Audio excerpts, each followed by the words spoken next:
Salut YouTube, c'est Dessus de Brocoli, je crée ma chaîne pour parler un peu de foot et là aujourd'hui c'est le Carabio. Donc je vais entrer direct dans le vif du sujet, on va pas perdre de temps. Moi je considère que ce joueur c'est un joueur un peu surcoté. Et donc je vais le développer en 3 points, la vidéo risque de durer un petit peu de temps parce que j'ai fait des petites recherches un peu, en tout cas à la hauteur que je peux faire, hein. Je suis pas Romain Molina, hein, voilà, c'est dit. Mais je pense que ça vaut le détour, en tout cas j'ose espérer. Alors je vous explique, c'est assez simple. Je vais détailler le cas en 3 parties. Il faut savoir que la vidéo, il n'y aura pas de montage, parce que d'une, c'est ma première. De deux, j'ai pas de compétences en montage pour l'instant. Donc en gros, il n'y a pas de coupure, pas de tout ça. On l'a fait à old school, je vous parle direct. Alors, j'ai pris des petites notes, hein, parce que bon, je suis pas omniscient, j'ai pas de mémoire d'éléphant, bien que j'ai une gueule à la con. J'ai pas de mémoire d'éléphant. Donc alors, ça va se faire en 3 parties. La première partie, ça sera assez simple, hein, je vais parler du footballeur. Et ensuite, la deuxième partie, ça sera un peu du foot fiction, vous allez voir, c'est plutôt sympa. Ou sympa. Ouh là là. Moi, je considère que c'est sympa, voilà. Et ensuite, la troisième partie, on va parler du cas, le transfert, en fait, de Rabiot. Alors, on commence. Le footballeur. À mes yeux, je trouve que c'est un joueur qui est surcoté. Je dis pas que c'est pas un bon joueur. C'est un bon joueur, il a des qualités, il a de bonnes qualités, mais il est surcoté. Et je vais essayer de le démontrer par des stats, en fait, que son apport sur le terrain n'est pas à la hauteur de l'image que véhiculent les médias de lui. Alors, assez simple, c'est que je vais essayer d'être le plus objectif, parce qu'on a tous des ressentis différents. Parfois, quand vous regardez un match, moi je sais, hein, avec mes potes, il y a des prises de bec, entre guillemets. Il y en a, ils me disent, ah non, Jean-Louis, oh putain, j'ai une boulasse, bon, c'est pas grave. Oh non, Jean-Louis, vas-y, ce mec-là, il est pas, Rabiot, il est bon, regarde ce qu'il fait et tout. Et moi, je regarde, moi, ça fait depuis des années, hein, franchement, ça va faire depuis presque 2013. Je fais, mais les gars, mais vous êtes sérieux là? Le type, il est un peu lambda quoi. Il joue au foot, il est bon et tout. Ouais, mais bon, sans plus quoi. Et à chaque fois, des discords, des discords, des discords. On arrive à la Coupe du Monde, le mec est recalé. Et là, j'ai des potes et tout, avec toute l'histoire qui se passe derrière. Et je vais pas vous mentir, j'ai eu un soulagement, j'étais content quand même. Mais bon, voilà. Et après, il y a le cas qui vient de se. En décembre, voilà, il veut pas signer. Et là, je vois les gens ils prennent les vestes, ils font comme ça. Rabiot, fils d'up, etc. etc. Et je dis, hey, les gars, calmez-vous, on va pas insulter le gamin, tu vois. Hey, il fait son choix, tu vois, il fait ce qu'il veut. Mais le plus important, c'est savoir pourquoi il fait ce choix-là. Et on va arriver dans la démarche. Donc le premier, c'est le footballeur. Moi, je suis parti sur des trucs simples. C'est un joueur, c'est un 8. Qu'on le veuille ou non, les gens vont me dire non, c'est un 6, c'est un relayeur, box to box, dis ce que vous voulez. Eh, c'est un 8. Quand il était gamin, il devait avoir le numéro 8 derrière. Il devait avoir le numéro 8, le gamin. Donc voilà.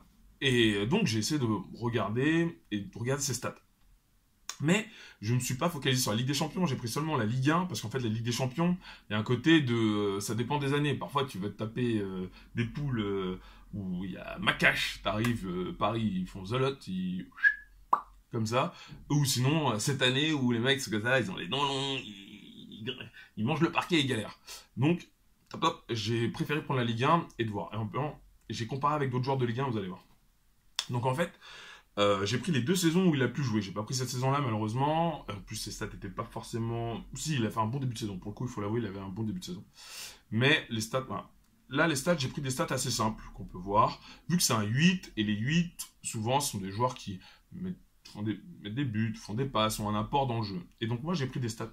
Voilà, j'ai commencé. Il faut savoir que c'est les 2 dernières saisons, c'est-à-dire j'ai pris la saison, ouais, de 2016 à 2018. J'ai regardé, le mec a joué 60 matchs, somme toute pas mal, en majorité titulaire. Il a joué quelques matchs en 6, mais la majorité, il faut savoir qu'il y a Thiago Motta et même Lo Celso, à chaque fois il joue quand même 8, il joue quand même relayeur, hein. Comme même les gens le veuillent ou non, mais il joue quand même pas mal de fois relayeur. J'ai regardé ses stats. Le mec, il a mis 4 buts, il a mis 7 passes D. Ouais, bon, ok. Ok, et il y en a, ils me disent que ça, c'est la crème. Ok, ok. Je me suis dit, je vais comparer avec d'autres joueurs, d'autres clubs. Et donc, j'ai pris les joueurs des clubs dominants, hein, parce qu'on va dire Paris domine, oui, il domine même, et d'autres clubs dominants. J'ai pris Monaco, on imagine. Et j'ai pris le joueur que, voilà, Paris voulait prendre pour compenser soi-disant là, pour jouer en 6 et tout. Et j'ai pris Fabinho. Et Fabinho, je regarde, le mec, alors lui, c'est une machine, hein, le gamin, c'est une machine. 71 matchs, 71 matchs, 16 buts, et j'ai pas de bêtises, 4 passes décisives. 4 passes décisives. Attendez. Ouais, c'est là, c'est là. 4 passes décisives. Franchement, ouais. On va me dire, ouais, tirer les pénaltys. Il faut savoir que la dernière saison, c'est Falcao qui les tirait. Donc déjà, voilà. Et en plus, ça se ventile sur 2 saisons. Je crois que ça fait un truc comme 9 et 7, un truc comme ça. Il tire des coups francs, il tire des choses. Il a mis des buts dans le jeu. Ok, bon ça prouve rien, c'est une stat. Ensuite, j'ai été voir un peu à Marseille et tout. Et j'ai vu Morgan Sanson. Bon, je regarde, 2016-2018. Le mec joue 50 matchs. Il met 10 buts. 14 passes D. Wow! What the fuck? On va dire, ouais, mais lui, il joue plus haut et tout. Eh les gars, regardez bien la composition. À chaque fois, t'avais ton Ocampos, t'avais ton Thauvin, t'avais ton Payet et t'avais une pointe. Il était plus ou moins là. Il était dans le cœur du jeu. Là où Rabiot joue. Ouais. Ensuite, j'ai dit, bon, vas-y, je vais reprendre un autre là-bas de Marseille qui joue un peu plus bas quand même. Maxime Lopez. 54 matchs sur la même période. 3 buts, 5 passes D. Rappelez-vous, Rabiot, c'est 4 buts, 7 passes D. Sur 2 saisons, au Paris Saint-Germain. Équipe dominante. Donc en gros, autant dire, voilà, il y a moyen de se faire plaisir. Okay. Ensuite, j'étais à Lyon et je vais pas vous mentir, je voulais prendre Ndombele et ses stats, c'était un peu, c'est pas. Donc on va dire, ah Jean-Louis, t'as choisi, t'as pris ce type-là, j'ai pris Aouar. J'avoue, j'ai pris Aouar. Mais Aouar, désolé, il joue souvent axe gauche. Les gens me disent, non, il joue ailier gauche, machin. Et les gars, allez sur les sites, regardez les compositions, vous verrez que c'est difficile de jouer ailier gauche quand t'as devant toi Mariano, parce que il a fait qu'une saison bien, parce qu'après la saison d'avant il a joué 5 ou 6 matchs, donc en gros on va pas le prendre.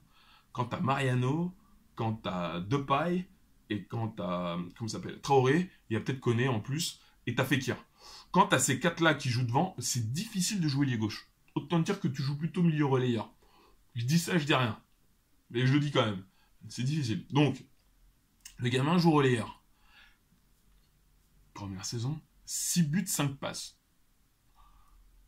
Bam! Donc déjà Rabiot, niveau stat, il l'a dans l'os par rapport à tout ça. On va me dire, ouais, mais regarde, Verratti, l'apport qu'il fait et tout, c'est un apport de dingue, il a pas des grosses stats, mais oh là là, regarde les passes qu'il fait, l'entrejeu et tout, conservation de balles et tout. Ok. C'est pas faux. Mais on va quand même regarder les stats de Verratti, ça peut être pas mal. Et Verratti, 50 matchs, c'est 3 buts, 8 passes. Donc en gros, il a mis un but de moins que Rabiot. Pour autant, on dit que Verratti ne tire pas, mais on dit pas de Rabiot. Hein, voilà. Rabiot tire pourtant. Mais je sais pas où il les met les ballons. Mais bon, voilà. 7 passes D, l'autre il en a fait 8. Et après, on me dit, ouais, mais non, mais Jean-Louis, son impact dans le jeu, ouais, il casse les lignes, il avance. Je vais pas vous mentir, j'ai galéré, j'ai pas réussi à trouver cette stat. C'est une stat qui permet de voir tout simplement où vous faites la passe, où les joueurs font la passe, si c'est en retrait, sur le côté et tout. J'ai déjà lu des petits articles et je les ai pas retrouvés. Bon, alors donc je vais pas les. Mais ils faisaient pas mal de passes en retrait, mais c'est pas grave. Mais il y a une stat qui est pas mal que vous pouvez retrouver sur pas mal de sites, c'est la passe clé. La passe clé, c'est une passe qui vous permet d'ouvrir le jeu, qui est une passe un peu essentielle pour la création du jeu. Et là, on arrive sur un truc plutôt intéressant. Alors, on va partir du dit Verratti. Verratti fait 1.1 sur les 2 saisons. À chaque fois que je fais sur les 2 saisons, il fait 1.1 de passe clé par match. C'est-à-dire que c'est au-delà d'une passe cible, quelque chose qui écarte le jeu, une vision, quelque chose qui permet vraiment une belle action et potentiellement, limite, ça peut ouvrir un but. J'étais sur Aouar 1.2. Donc le mec, voilà, quand même offensif. Et il faut savoir sur Aouar, la majorité des buts qu'il a mis, je les ai regardés, j'ai regardé et tout, c'est souvent quand il jouait 2 à plat. C'est-à-dire Touzard est là, Ndombele est suspendu ou je sais pas où il est. 2 à plat et après, voilà, quand il faisait son 2-3-1, ouais, 2-3-1, voilà, ou plutôt 4-5-1 et avec 2 en bas, avec Touzard. Souvent il a mis là, contre Amiens il a mis un doublé. Après dans d'autres matchs, souvent il mettait ces buts là. Ou sinon il jouait à plat. Et, ensuite, j'ai été sur Lopez 1.45. Le petit Lopez, là, qu'on veuille ou non, le gamin, il écarte le jeu. Hein. Il fait ce qu'il faut. 1.45. C'est pas mal, hein. Franchement, c'est pas mal. Quand vous voyez que Verratti, c'est 1.1, alors on voit l'apport de Verratti dans le jeu. Hein. Lopez, c'est 1.45. Sur les actions qu'a généré Marseille ces 2 dernières années, c'est 1.45. Ensuite, t'as Morgan Sanson, 1.15. Fabinho, 1. Ouais, il tombe à une passe clé en moyenne et tout. Et on arrive sur Rabiot. Et là, j'avoue, it's my bad, 0.65. Le mec, une loose, il fait rien.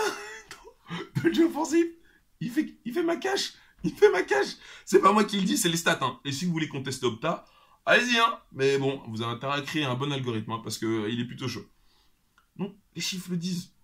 Et puis en plus, moi j'ai toujours dit quelque chose. Après, il y a l'influence, le style de jeu. C'est là où on voit. Et quelle est la différence entre un bon joueur, un bon joueur, un très grand joueur et un Fury class. Voilà. C'est en fait, c'est quand on voit son apport quand il n'est pas là. Qu'à Verratti. Verratti, quand il n'est pas là, c'est chaud. Paris, c'est chaud. On va pas se mentir, c'est très très difficile. Et ça se trouve, Paris, en championnat, je crois. Ouais, c'est en championnat la stat. Ils disent que ça augmente de 5 points quand Verratti ne joue pas. Pardon. Pardon, je bug. Paris peut perdre de 5 points. Oh là. Désolé. Paris augmente ses chances de perdre de 5 points quand Verratti ne joue pas. Donc c'est quand même pas mal. J'ai pas pu l'avoir sur Rabiot. Je l'ai cherché, je l'ai pas trouvé. Donc si vous la trouvez, n'hésitez pas, mettez-le dans les commentaires. Et voilà, peut-être je me serais trompé. Mais mon intime conviction, c'est que non. On va pas parler sur cette saison quand il a arrêté de jouer. Et ensuite, à son poste, on a mis un mec champion du monde qui jouait ailier ou 9,5 et qui a fait le même poste que lui. Et les résultats ont été limite meilleurs. Ah non, on va pas parler de ça, c'est pas bien.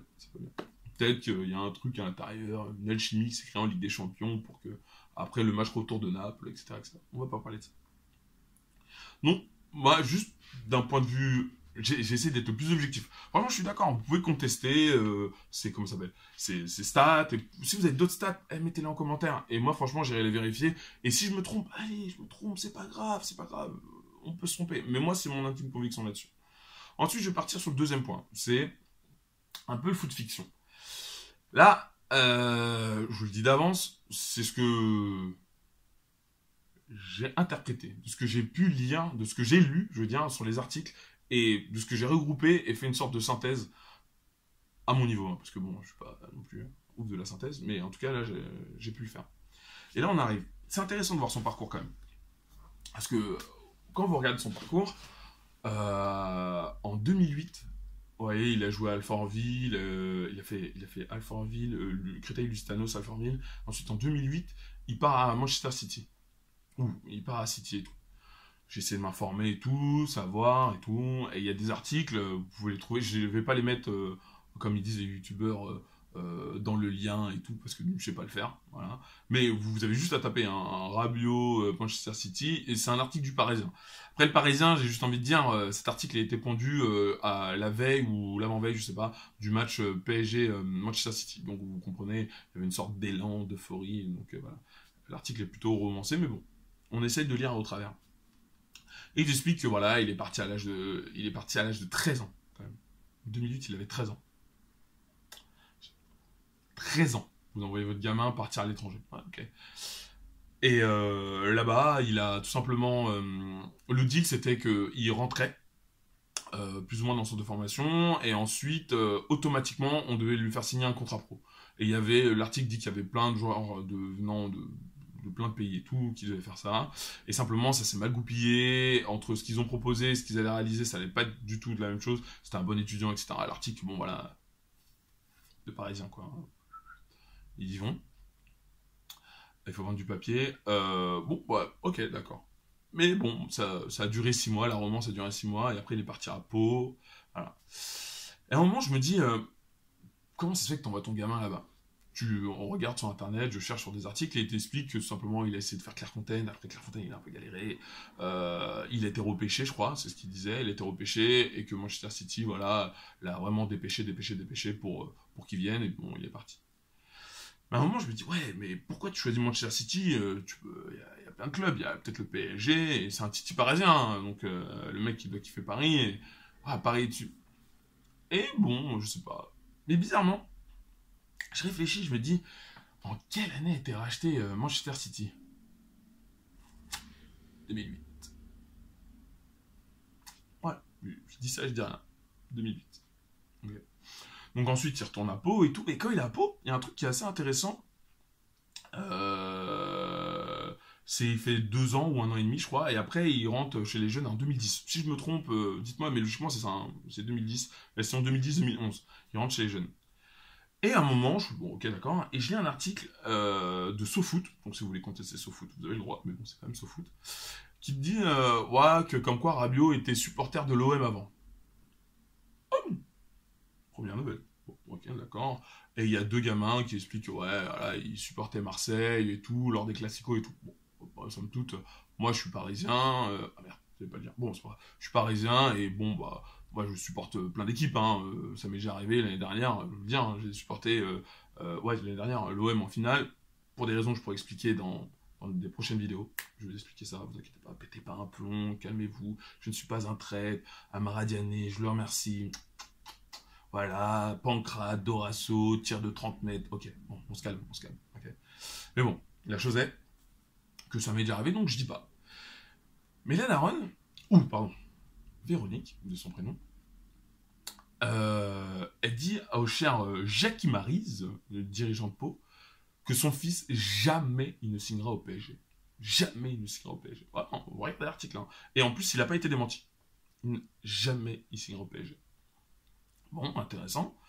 Et à un moment, il y a ce qu'on appelle, laissez-moi regarder sur la note, l'ANS. Vous voyez ce que c'est? C'est un accord de non-sollicitation. Alors, moi, je ne connaissais pas trop, donc j'ai été fouillé et tout.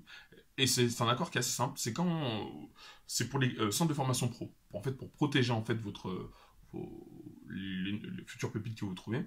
C'est qu'un enfant qui a 13 ans, à partir de là, vous pouvez tout simplement lui faire signer une sorte de contrat qui, pendant 2 ans, avant qu'il ait entre ses 15 et 18 ans et lui faire signer un contrat jeune, voilà, il ne pourra pas être sollicité par un autre club d'un centre de formation agréé, professionnel ou de l'étranger. Bon voilà.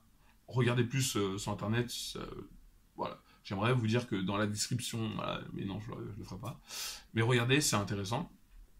Après, qui dit qu'en fait, quand vous signez ce contrat-là, vous pouvez pas. Et ce dit article explique bien que la mère a voulu pirater cet accord qu'elle avait avec le Paris Saint-Germain. What the fuck? C'est-à-dire que, plus ou moins, je sais pas quand, j'ai pas la date, j'ai cherché, si vous la trouvez, vous me la donnez, mais plus ou moins dans les eaux, quand elle était à Pau, il signe un accord. Et cet accord, il faut savoir que l'ANS, ça fait que vous pouvez soit rester pendant 2 ans dans votre club local, ou sinon aller dans le centre de formation. Et vous êtes indemnisé par des frais kilométriques, des trucs comme ça de la famille. Et donc je pense que c'est ce qui a été fait. Il est resté à Pau. Et elle demandait plus ou moins aux dirigeants de faire des petites, comment ça s'appelle, des petites tournées d'été, plus ou moins en Espagne ou dans les alentours de Pau, de façon à être recruté par des clubs là-bas. Un peu comme Grisou, quoi. Ah, bon, je sais pas. Et donc de contourner l'accord qu'elle avait signé avec le Paris Saint-Germain. Donc autant vous dire que déjà, donc ça c'est avant 2010. Hein. Déjà avant 2010, elle est déjà taquine. Elle est taquin, quoi. Avec le Paris Saint-Germain, déjà, elle est déjà borderline. Mais bon. Ok, on continue. Et puis, bon, bah, au final, et oui, petit argent, elle avait juré au type, et c'est marqué, hein, dans l'article, que sur la tête de ses 3 fils, que son fils ne signera jamais au Paris Saint-Germain. Pour le coup, il n'avait pas signé au Paris Saint-Germain, mais bon, en tout cas, parce que sache, le mec qui a fait quand même une carrière à Paris de à peu près 7 ans, je crois. Peut-être plus dans les eaux, j'ai pas compté là, 2010, 9 ans, voilà. 2010-2019, 9 ans. Ok, oui. Et après, je me dis, ouais, mais pourquoi elle aurait signé là-bas? Elle voulait pas. Elle a dit que jamais sur la tête de ses enfants. Moi, je dis ça.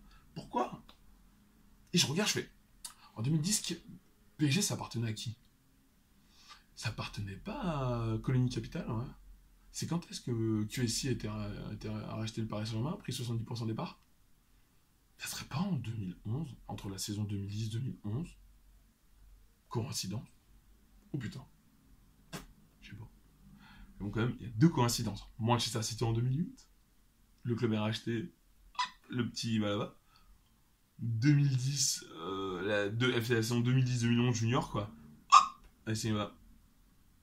Le club, il est racheté par qui? Par des Qataris, mai 2011, je crois. Donc les accords sont un petit peu avant. Faut savoir qu'elle est quand même avocate. Donc je pense qu'elle est peut-être au courant de certaines choses que toi et moi, ou peut-être moi en tout cas, toi je sais pas, peut-être avocat, mais moi je suis pas au courant. Donc voilà, étrange. Mais bon, ça va. Et ben tout ça là, quand je vois de ça, je me dis, le petit côté titi parisien qu'on essaie de me vendre et tout, Rabiot, que les journaux essaient de me vendre, j'ai un peu du mal quand même. Un peu du mal. J'ai un peu du mal à l'assimiler à Sako, quoi. Un peu du mal, quoi. Voilà, même à Kipembe, pour ceux qui connaissent pas Sako, on sait jamais, hein, ceux qui ont commencé le foot en 2014, 2014, il met quand même son doublé, donc pour la qualification. Non, c'est 2013, donc, il met son doublé. Bon, voilà, qui connaît pas. Kipembe, j'ai un peu du mal, oui. Non, c'est pas grave. Bon, à la fin, on va faire la synthèse de tout ça. Et donc, le dernier point, c'était quoi? C'était le transfert. Ouais, la transition, désolé, hein, là, j'aurais aimé faire 4 comme ça, mais je sais pas. C'est son transfert. Alors, juste d'un point de vue économique, il faut savoir qu'un joueur a une valeur. Et cette valeur-là, c'est du business. Donc, ça veut dire, il vaut quelque chose, on l'achète, on le revend, etc., etc. De ce que je vous ai montré au début, ce que je considère que c'est un bon joueur, mais il n'est pas confirmé. Donc, aller dans un grand club, pourquoi pas, hein. Les journalistes le considèrent confirmé, il n'y a pas de souci. Bon. Moi, je considère que non. Tu peux faire des matchs de Ligue des Champions. Faut savoir, hein, les gars. Le 6-1, la remontada, lui, il a une fracture, ça comme, hein, une fracture mentale comme ça. Hein. Il y était, hein. Voilà. L'aller-retour contre le Real l'année dernière, il y était, hein. Fracture mentale, ça comme. Hein. Donc, je dis ça, je dis rien. Il a la fracture mentale aussi. Hein. On dit Thiago Silva.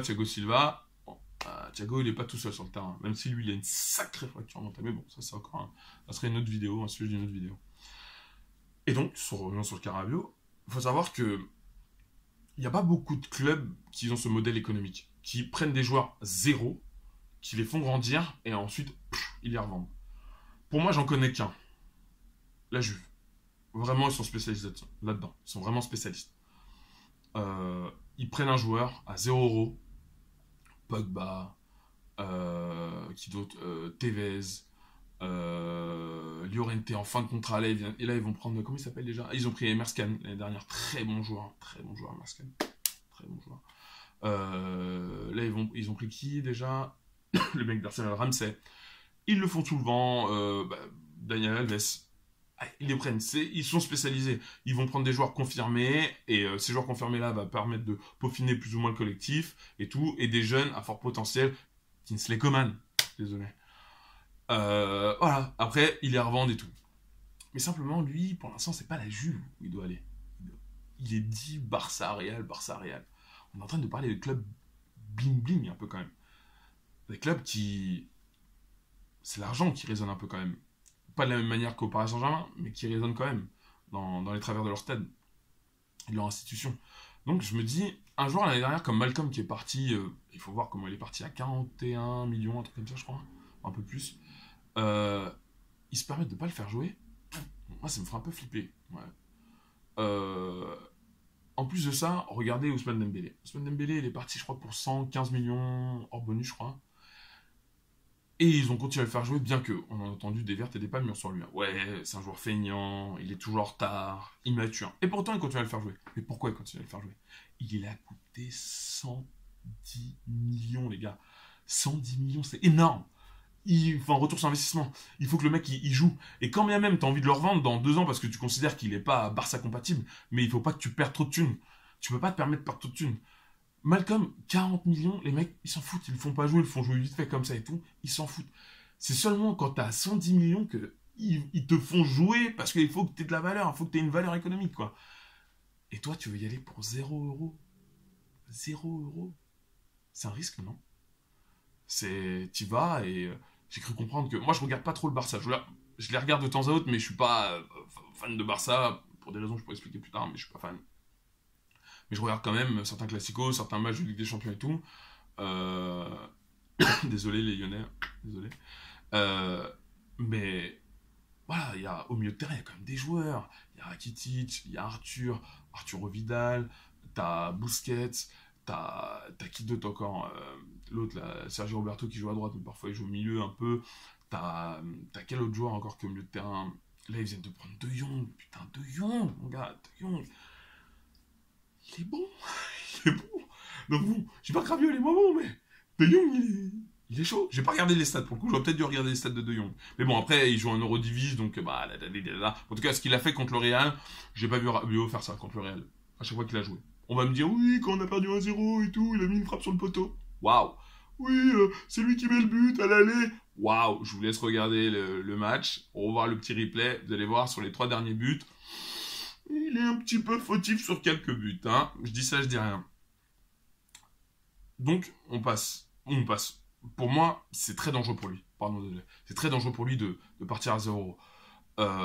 Après, il a raison. Lui, il a envie de partir. Comme j'ai essayé de le démontrer un peu avant, je dis pas qu'il est attiré par l'argent. Je dis juste que Paris, c'est pas forcément. Je dis pas qu'il est attiré par l'argent. Je dis juste que Paris, c'est pas son rêve premier. Donc en gros, s'il peut aller à Barça, et vu que sa mère, j'ai cru comprendre qu'elle voulait toujours l'envoyer en Espagne, elle peut aller à Barça, au Real et tout, je peux comprendre qu'il soit attiré. C'est normal. Ou c'est normal, c'est compréhensible plutôt, c'est compréhensible. Mais donc, je dis pas que c'est un mec qui est attiré par l'argent, je dis juste que c'est un mec, il est pas fan de Paris. Il est pas fan de Paris. Il a un talent, indéniable, c'est indéniable. On fait pas, je crois qu'il avait joué 220 matchs avec le PSG, on fait pas 220 matchs avec le PSG de QSI. Si t'as pas de talent, le gars a un talent, y a pas de souci. Mais je trouve qu'il est surcoté, c'est tout. Surcoté. Et je comprends pas trop pourquoi. Parfois, j'entends des journalistes, ils me disent, il fait partie du top 10 des milieux de terrain. Les mecs, des journalistes aguerris et confirmés. Top 10. Top 10. J'ai essayé de regarder les classements du Ballon d'Or, je l'ai jamais vu dans le top 30. Bon, après on va me dire, ouais, bah, il y a des défenseurs et tout. Ouais, mais à chaque fois, je voyais 10 milieux à chaque fois. Mais bon, il y était pas. Et bon, après, ok, d'accord. Euh, je, je veux dire, Dédé, il a dit l'été dernier, mon gars, on te prend pas, vas-y, je vais te prendre Nzonzi, un mec qui a dû jouer 2-3 matchs, ouais, je le prends par rapport à toi. Ok, donc déjà, Dédé, il considère qu'il y a 6 milieux meilleurs que lui. Donc il reste plus que 3 places, parce qu'il est dans le top 10. Donc 6 plus 3, 9, pour le top 10, ça va être 3 places. Autant dire que Kevin De Bruyne, tu t'assois dessus. Non, Kevin. Tony Kroos, tu t'assois. Modric, tu t'assois. Rakitic, tu t'assois. Tout ça. David Silva. Non, il joue ailier. Mais c'est de la pipe. Le mec, regardez les matchs. J'ai encore regardé contre Fulham, là. Il est au cœur du jeu. Exactement comme Rabiot devrait jouer. Donc voilà. Voilà. Je dis ça, je dis rien. Bon, c'est assez étrange. Je comprends pas pourquoi on le survend comme ça. Soit ces journalistes-là vendent du rêve comme quoi ils disent qu'ils regardent tous les matchs alors qu'en fait ils ne regardent que Paris Saint-Germain. Paris. Et donc ils en oublient de ce qui se passe autour et des autres championnats. Et ok, je peux comprendre, mais qu'ils l'avouent, voilà, qu'ils disent que je regarde tel ou tel championnat. Et donc je pourrais comprendre qu'ils aient un prisme de ces 2 championnats ou ces 3 championnats. Mais qu'ils ne me vendent pas une sauce comme quoi le mec, ils disent que il fait partie du top 10, parfois, on me le vend comme si c'est Patrick Vieira, les gars. Il a déjà en équipe de France, il a jamais été titulaire. Le mec n'a jamais été titulaire en équipe de France. On va me dire, oui, mais Dédé, il a pas pris Benzema. C'est pour des raisons extra-sportives, les gars. C'est pas sur le terrain. Sur le terrain, il l'aurait pris. Là, à ce que je sache, sur le terrain, c'était... Voilà, c'était... désolé. C'était de la merde. Faut le dire, c'était nul à chier ce qu'il faisait. Donc bon, à un moment, il faut arrêter de se mentir, quoi. Faut arrêter de mentir aux gens. C'est un bon joueur, mais c'est tout, quoi. Et qu'est-ce que je voulais dire? Et ouais, et parce que là, je pense que la vidéo fait quand même assez long. Et je vais finir ceci sur un point, c'est que tout n'est pas de sa faute quand même. Parce que le Paris Saint-Germain, ils n'ont pas été très, je vais pas dire fair play, mais pas très honnête avec lui, pas très cool en fait. Tout ce qu'ils sont en train de faire sur lui, moi je n'adhère pas. C'est-à-dire ce lynchage et tout, il est en boîte, on veut le virer pour un tweet, pardon, pour un like, mais c'est de la merde. Mais c'est con, franchement, prenez de la hauteur les gars. Mais il y a une chose que je trouve que les journalistes ne comprennent pas, en tout cas certains journalistes un peu mainstream, désolé pour mon anglais, à l'inverse, Romain Molina, lui, il explique, voilà, je recite encore, mais parce que c'est vraiment un journaliste d'investigation, un mec qui est adoubé par Roustan. Si Roustan est impressionné par ton boulot, on peut dire que... Je dis pas que t'es la crème, mais t'es pas trop loin d'être la crème quand même. Et ce mec, il a fait 2 vidéos, dont une très intéressante sur l'organigramme du Paris Saint-Germain. Et moi, j'aime bien poser des questions comme ça aux gens. Quelle est la valeur du Paris Saint-Germain? J'entends des trucs et tout. Mais lui, il l'a dit, et je suis complètement d'accord avec lui. La loyauté. La loyauté, c'est ce qui prime au Paris Saint-Germain. C'est pas forcément la compétence, c'est la loyauté. Et regardez l'organigramme, vous allez voir, ce sont des gens parfois pas forcément compétents, mais loyaux. Très loyaux. Et quand t'es loyal avec eux, le tchèque, ou pas de tchèque, désolé, les miens, voilà, il paye, il va payer, y a pas de souci. Et je crois que là, Rabiot, il a pas été royal. Il a pas été royal. Il a pas été loyal, pardon. À tort, à raison, ça, comme vous voulez. Moi, je peux comprendre. Il est, il a sa carrière en tête, son plan de carrière, il veut quitter, et j'ai cru comprendre. Après, je suis pas au cœur de Paris, j'ai pas des infos, je connais personne et tout, donc je me base sur la presse et sur mon ressenti. Hein, donc voilà, je dis pas ce que je dis, c'est la vérité vraie, c'est ma vérité. Peut-être ma vérité est proche de la vérité, ou peut-être pas. Donc voilà, mais en tout cas, c'est ce que je pense. C'est que ce gamin, il avait dit qu'il voulait partir de Paris Saint-Germain. Et Paris, peut-être se voyant trop beau, pensant qu'ils allaient pouvoir le garder, et à tort, ils auraient dû le vendre, Personne, et comment on appelle ça, personne n'est indispensable. Même Verratti n'est pas indispensable. Vous pouvez trouver d'autres joueurs. Je veux dire, regardez Liverpool. Moi, j'aime bien, j'adore ce club et tout. Tout le monde dit ce que vous voulez, mais l'année dernière, ils étaient en finale. Leur milieu de terrain, c'est Henderson qui revient de blessure. Oxlade-Chamberlain qui se blesse, mais voilà. Après, tu avais Oxlade-Chamberlain qui joue à Arsenal, qui était remplaçant à Arsenal, hein, je t'en précise. Val Najdoum, désolé pour la prononciation. Tous ceux qui jouent à FM le connaissent. En tout cas, le connaissaient avant. Tac, tac, tac. Et Merskan. Voilà. Et tous les mecs dont je viens de citer là, ils sont titulaires dans la nation, ils ont été nulle part en Coupe du Monde, quoi. Voilà. Et ils ont été. Il n'y a pas de joueur indispensable. Donc Paris déjà aurait dû le vendre en fait. Ils auraient dû le vendre. Mais ok, mon gars, tu pars. Ok, c'est pas grave. Mais il y a une question de loyauté au Paris Saint-Germain qui prime. Et je crois que c'est. Ils l'ont eu de travers, quoi. Comme quoi, le mec n'a pas été loyal. Et là, ils sont prêts à faire tout et n'importe quoi. Vous avez vu ce qu'ils ont fait sur Ben Arfa, ils sont en train de le faire. Je vais pas dire c'est bien, pas bien. Ça se comprend. Au vu de comment il fonctionne, ça se comprend. J'adhère pas. Je suis pas trop là pour dire ça. Bon, pour pas chacun. Mais maintenant, j'ai l'impression de voir un peu plus clair sur le cas Rabiot. Et j'ai un peu du mal sur le lynchage qui se passe. Et je trouve que les supporters de Paris, je dis ça, je suis aussi supporter de Paris quand même, hein, mais ils sont un peu, désolé les gars, mais un peu moutons quoi. C'est un moment Rabiot, tout était beau. Oh, regarde la lettre qu'il a fait. Oh là là, après qu'on ait perdu 3-1, non, lui c'est un vrai titi parisien. Et là, t'entends, ouais, split up. Non, non, non, non, non. Et je dis, les gars, calmez-vous. Il y a 6 mois, le mec, vous étiez limite en train de m'imiter. Non, il aurait dû faire la Coupe du Monde. Nan. Et là, vous êtes en train de le lyncher. Et vous pouvez pas aller aussi vite. À un moment, soit vous soyez un peu mesuré, quoi. Vous pouvez être passionné, mais réfléchissez aussi. Moi, je vous dis juste ça. Voilà. Donc, je pense avoir tout dit sur le cas Rabiot. Ça faisait longtemps que je voulais faire cette vidéo. Et que je veux me lancer sur YouTube. Là, je l'ai faite. Bon, voilà, vous m'en direz... Alors, qu'est-ce qu'ils disent les youtubeurs à chaque fois? Ouais, alors, n'hésitez pas à liker, voilà, ou à disliker, à mettre des commentaires, j'y répondrai. Et qu'est-ce qu'ils disent eux, encore là? Ouais. Et peace, voilà. Donc, je sais pas, ils font des trucs comme ça, donc voilà. Donc en tout cas, merci d'avoir vu. Les prochaines vidéos, voilà, comme vous pouvez le voir, c'est un peu tout ce qui tourne autour du foot que je vais faire, c'est un peu notre chaîne, donc voilà. Donc je vais couper là parce que ça fait beaucoup. Donc, peace, tchou.